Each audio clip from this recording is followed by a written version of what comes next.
We are back with a summer PSA from actress Melissa Gilbert. She says a bug bite sent her to the hospital. The Little House on the Prairie star doesn't want anyone to blow off a bite. She says her arm was swollen. Look at that. And she was diagnosed with cellulitis and an abscess.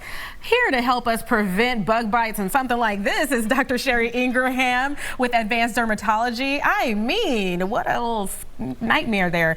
All right, so this is a good reminder that there are repellents that can help us avoid a scary situation like that. Absolutely. So the most common repellents we see are, of course, DEET, picaridin, and lemon of oil eucalyptus. And the main thing to remember about DEET is it's safe on children 2 months of age and older and pregnant women.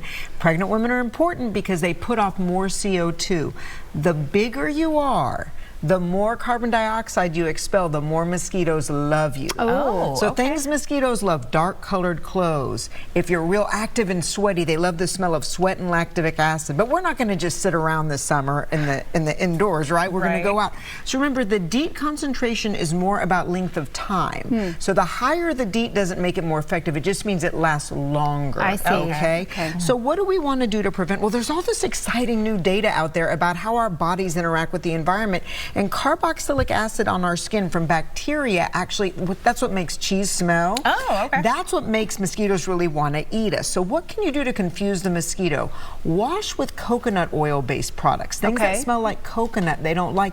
Also sweet almond oil. And I had my mother test this out. She went out gardening, she put on the almond oil, and she said she never gets bitten. Wow. So how do you apply that? You can dab the almond oil on yourself or mix it with water and spritz it on yourself. And it's all trial and error, right? Because everyone's bacterial diversity on their skin is different. But those are more natural things you can do. I'm a big proponent of DEET, though, because remember, in the summertime, we have West Nile virus, we have Zika, we have dengue, we have all these arboreal or mosquito-borne things that we know are dangerous. So we really need to protect ourselves. Are there also things that we can take on a regular? Yes, yes. So there are discussions about eating more garlic, taking B vitamins can be helpful, okay? That's a little controversial.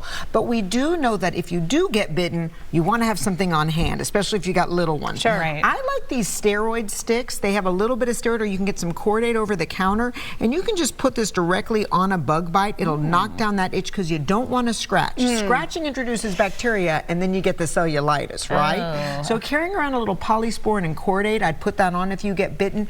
Don't scratch, it spreads the histamine. Also carrying around Aquaphor, and this Aquaphor stick is awesome. They make these sticks now, and you can put that on yourself. It's great on the lips when they're dry, but also on a bug bite to keep it from being itched. I love that. You're right. I've always had this kind of Aquaphor, but never but the stick is great, especially for kids. And of course, if you're prone to like a really bad gnat or bite reaction, keep some Zyrtec or Benadryl with you and take one right away. That'll block that histamine reaction. Right. Oh, thank you, Dr. Sherry. We have to go, but these are some great tips. And of course, we'll put this online at fox26houston.com so people can replay. All right, coming up.